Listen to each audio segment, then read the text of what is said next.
Sonic's back with another racing game. But will this one be forgotten just as quickly as Team Sonic Racing was? Or will it be good enough to gain proud fans like Sonic and Sega All-Stars Racing Transformed? And can it hold up to Mario Kart, especially the one that was released not even 4 months before this one? I'm going to answer all these questions in this review. In my opinion, obviously. Here's my review of Sonic Racing CrossWorlds.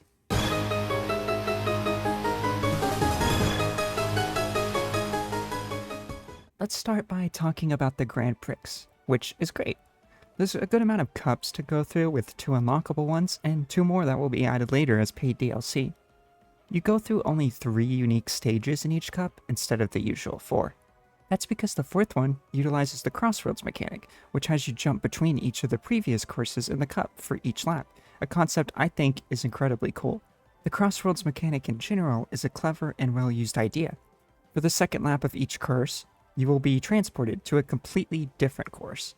It could be a course from another Grand Prix, or it could be a course that is only available as a CrossWorld. This really adds a fun twist in each race because you never know where you're going to go for the second lap. You may be prepared to race on a certain track and know what gadgets will be best for there, but that could be totally changed by the CrossWorld. I think this is a better utilized gimmick than Mario Kart World's intermission tracks. Having to drive to the next course is a neat idea on paper, but Mario Kart World's intermission tracks are often pretty dull, boring, straight lines, with not much exciting things going on. I oftentimes just find myself wanting to play the normal 3-lap courses because I just don't like the intermissions as much. CrossWorlds doesn't have that problem, as all of the CrossWorlds are at the very least interesting enough not to have me bored. Even if you don't like 1 or 2, you won't be there long, only 1 lap. The person in first also sort of gets to pick what map they want for lap 2, so if there's one you don't want, there is an incentive to be first in the starting lap. Back to the Grand Prix though. Each of the 3 unique courses in a cup also has 5 hidden red rings you need to find. This is an incredibly clever idea to promote track shortcut exploration. It takes the exploration of Mario Kart World's open world, but applies it to the middle of a race. So not only are you trying to win, but you also need to search for and nab all the rings. These rings can be well hidden in shortcuts you didn't even know existed, or they can require a very tight turn. These are so satisfying to collect and fun to search for. They encourage exploration of the track so you find new and possibly faster routes, which is really clever and why I recommend starting with Grand Prix to learn the courses before hopping into other modes. The game agrees with that too, as it forces you to do a Grand Prix before any other mode, which I think is smart. You also get a rival during Grand Prix, which is a fun inclusion. They're who you truly want to beat. Yes, you want to win, but beating your rival is just as satisfying, even if you don't win overall, as you get rewards for just beating them. If you beat every rival, you get Super Sonic as a playable character, which, like in other Sonic games, is a super overpowered character. Items can't hurt him, and his stats are crazy good. It doesn't feel game-breaking either, as you're likely not going to get this until after you've already completed Grand Prix. It's a fun post-game activity that is 100% optional.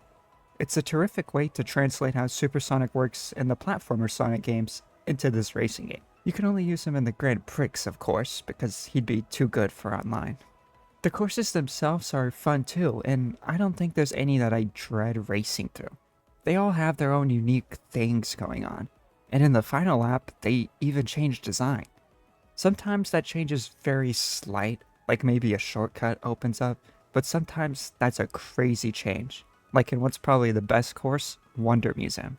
The whole museum suddenly comes to life, and you have to become Ben Stiller to navigate the museum without getting hit. It's such a clever theme, and it makes each lap really unique.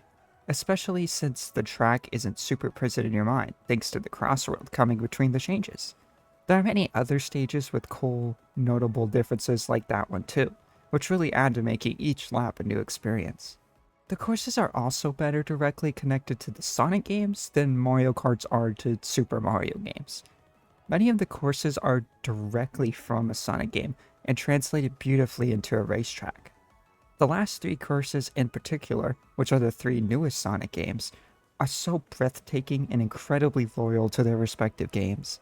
Mario Kart rarely does stuff like that, and they really should, because the ones that do, like Yoshi's Island and DK Spaceport, are so great. Not saying the original tracks are bad or even boring. Sonic CrossWorlds has great original tracks that are just Sonic themed, not direct translations of locations. But it is nice to have quite a large amount that are from games that I can directly point to and say, hey, that's from the DS game I played as a kid. It really furthers to make it feel like Sonic racing, rather than just a Sonic-themed racing game. You also get options for how fast you want to go, similar to Mario Kart speed classes. The supersonic speed option in particular is incredible. With Mario Kart World lacking a 200cc option, I was itching for a really fast-paced mode in this game, and this speed delivers. A lot of the turns require you to completely remove your finger from the accelerate button, or you're going to fly off the cliff or run into the wall. Making these tight turns at these speeds is so satisfying and scratches the itchiest part of my brain in a way that I love. I really wish there was an option to play this speed online with randoms because it would be so much fun. Other than Grand Prix though, we also have Race Park, which allows for individual races with a variety of different role options. The rival system carries over here too, but this time they're rarely colored AI rival teams. It's a neat idea, and it makes the team modes here feel more sinister and intense, as you really want to beat this one group of people. Beating them unlocks new cards, so the motivation is really there, and being able to change the difficulty helps you fine-tune it to however hard you want it to be. And the hardest difficulty is truly hard, which I appreciate. It took a long time to beat the hardest difficulty, but I carried through because it's a requirement for Platinum, and it was so satisfying when I finally managed to murder Jet the Hawk and win. You can also equip gadgets for your races, which adds a really unique flavor to the game. With tons of gadgets that provide a variety of different effects, finding the loadout that best fits your style is fun and engaging. Some of the gadgets are not that useful, like starting with a monster truck, but even that one is so funny and just chaotic that you have to love it. Sadly, once you find your one or two loadouts, you tend to stick with them and not switch them around much. However, that's honestly okay, because that's how most competitive games are. Sticking with one or two characters or abilities that fit the playstyle you like is just how one typically operates in said games. There is one place where you will change gadgets a lot, however, and I'll get to that later. You can also gain tickets from races, which is how you purchase new cart parts, stickers, auras, horns, and level up friendships. This is a clever incentive to make you keep racing and try and win, but it is way too hard to get tickets. I have over 50 hours in this game and I've just finished getting all the stickers, haven't even touched the horns and auras, and only Friendship Shadow enough to get his AI Racer skin. I get that none of this stuff is necessary, and progress is meant to be slow to keep you playing for a long time, but unlocking it all takes way too long, to an overwhelming degree. Speaking of the friendship thing, it's pretty dumb and a nothing fluff of content. It's cool getting items themed after characters by paying them tickets, but on top of the price being way too much, the skin you get is just stupid. You can unlock each character's AI rival skin here from the race park mode, but these are just dumb and kinda lazy. There's so many alternate looks and costumes you could pull from each of these characters' histories, but instead we get these boring, all the same colored, kinda creepy skins. For example, instead of a sick costume like, say, a Metal Sonic 3.0, I instead get this Metal Sonic where he got pissed on. It's so lame and really didn't incentivize me to focus on the friendship outside of getting the one AI racer skin you need for achievement hunting. Card customization is super fun. I can make so many cool cards like Trans Wereheart card, the Incredible, the Joker, and so many other fun ones. It is a little limiting, however, since you can't cross over card pieces from different classes. The stickers also can't be anywhere near each other, and you can only have 8 total, which isn't the worst, but could be better. You can only have 5 cards per class though, which sucks because now I'm going to have to delete the Batmobile, or something else if I come up with a cooler card for the speed class. It's still very fun to make custom cards regardless, and I love seeing what people come up with online, like an Amazon box themed minecart. It's so random and funny, but also really clever. The online is great, and I don't encounter many connection issues with it, as it runs very smoothly. There is a severe lack of options though. more so than in Mario Kart World. You can only race against randoms in a regular race. There's no option to do any of the team stuff, extreme rules, or anything like that, not with randoms at least. There really should be options to do these modes online, outside festivals, which I'll get to shortly, even though I would probably mostly just do the regular races. It makes it feel a little bare bones outside of the ranking system. The ranking system is what gives you the incentive to win these online matches, as ranking up can gain you new gadgets, auras, and other small things. The further you get up, the harder it is to rank up as well, since getting a low place can cause your rank to fall. It feels very well balanced and doesn't feel unfair or harsh. The ranking itself also allows you to play against people that are just the right amount of challenge for you, without it seeming extremely hard or boringly easy. Ranking up is satisfying and well-earned, and is a great and obvious inclusion. Online also occasionally has limited time festivals. These last about 3 days and change online play drastically. You work as a team with 3 other racers and need to complete challenges to score extra points. This changes the gameplay in such a cool and clever way. You're no longer just aiming for first, but also want to complete the challenge, because those 10 bonus points can be the difference between your team winning and losing. Challenges like Tap Boost, where you need to run into your teammates, encourage you to try and stick together, so you don't necessarily want to run off to first if the rest of your team is struggling in the middle. They also encourage you to switch your gadgets to ones that help with the current challenge, which is great since I get to use gadgets I may have never touched otherwise. Other challenges like that just add a really unique flavor to what would become repetitive, samey racing. I really wish playing online this way wasn't exclusively tied to festivals, and I could do it online with randoms whenever. People are also upset that you are forced to do these festivals and can't go back to normal ranking races during the event. I personally don't mind, as I enjoy the festival, but that really should be an option for those who do not want to participate, especially after you have gained all the rewards. It's one of those seemingly minor things that kinda just suck, but doesn't hurt the game too badly. The festivals, thus far, are all themed after the post-launch characters, but can be played by anyone, including those who didn't pay for the respective DLC the event is tied to. You can earn rewards tied to their respective franchises, which is really cool. Like I got a cool Hatsune Miku themed extreme gear with all the cool Hatsune Miku stickers from the festival. That's just rad. The roadmap for the future of this game is really good, and where Mario Kart Worlds should take note. We know exactly what we're getting down the road, both in terms of free and paid content, which lasts us a full year basically. These events will encourage us to keep returning to the game well beyond launch. Mario Kart World has nothing like that, and it's unknown if we will get any kind of DLC for the game.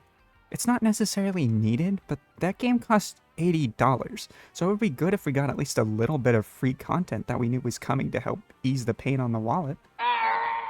The DLC characters and courses are so cool and fun. They're all from other IPs, not Sonic. From Persona to SpongeBob, there's bound to be at least one franchise you care about coming to this game. At the time of this review, the only one that is out and costs extra money is the Minecraft one. And I do have some complaints. The DLC is way too pricey. The Deluxe Edition, which includes the DLC, is $20 more than the base game. This price here feels okay to me. You get 6 new tracks and cards, and quite a bit of new characters. I wish it was a little more content for that price, but it's not awful, especially since these are all non-Sega franchises. However, that Deluxe Edition is only available digitally. If you bought the physical copy instead, you now have to pay $30 for the Season Pass. That is outrageous. I have to pay $10 more now, purely because I wanted the game physically? What about those who couldn't pay the $90 originally and just bought the base game? They are now forced to save $30 to pay for the extra content, instead of the $20. It's so unfair and stupid because you had a pretty reasonable price there for $20, but you just decided to milk more money out of people? The DLC doesn't even have proper voice acting like the rest of the cast, making them somewhat feel like lifeless husk, and they want me to pay $30 and can't even give me voices? A lot of the fun in the game comes from hearing these characters interact during the intro of the Grand Prix. There are fun references and dialogue during that part of the game that make me smile. It would be so cool to get to hear interactions between Pac-Man and Sonic, or freaking SpongeBob SquarePants and Shadow the Hedgehog, but they failed. Even the Sonic Prime characters in the Werehog don't have voice lines, despite them literally being different versions of characters already in the game. Like, what is the reason for that? It's so weird and helps to make that $30 price point for the season pass outrageous, since it feels like content is missing from these packs. I don't want to end on a sour note though, so let's talk about the content of the packs themselves. The Minecraft DLC has set a good precedent in terms of tracks itself. The Minecraft track is so cool and so faithful to its game. You really feel like you're being transported to Minecraft as you race through so many iconic locations. You even have to avoid attacks from a ghast and an ender dragon. There are TNT and cobwebs in the mine part that work how they do in the game. During lap 3, these creepers explode the path and force you to take a new route. It's so cool! The theming is perfect, and I can't wait to see how they translate locations from these other franchises. I mean, the bit of Bikini Bottom track I've looked at looks promising and has me excited for SpongeBob. It really makes the case for those people who want a Smash Bros. Style kart racer, I'm not gonna lie. Still wouldn't say it's worth $6 individually though, even with the characters and carts you get. Is this game better than Mario Kart World though? That's the big question almost everyone has asked about this game. And I'd say the game holds up very well to a lot of the Mario Kart games. It's fun, engaging, and fair with a good amount of content in it. It also feels unique from any Mario Kart with the gadget system and how it controls. As for the question of is the game better than Mario Kart World specifically? It's pretty close, honestly. I gave them both the same score, but I think I'd have to say Sonic Racing CrossWorlds is a little better. It could just be the recency bias, but I think the cons of Mario Kart World just slightly outweigh the cons I have for this game. Neither of these games are bad, don't get me wrong, and both of them are unique enough to have me enjoy them for different reasons. But if I had to choose one as a better game, I would say Sonic Racing CrossWorlds is the better of the two. I'm going to give Sonic Racing CrossWorlds an 8 out of 10. If you enjoy other kart racers, then I'm positive you will enjoy this one too.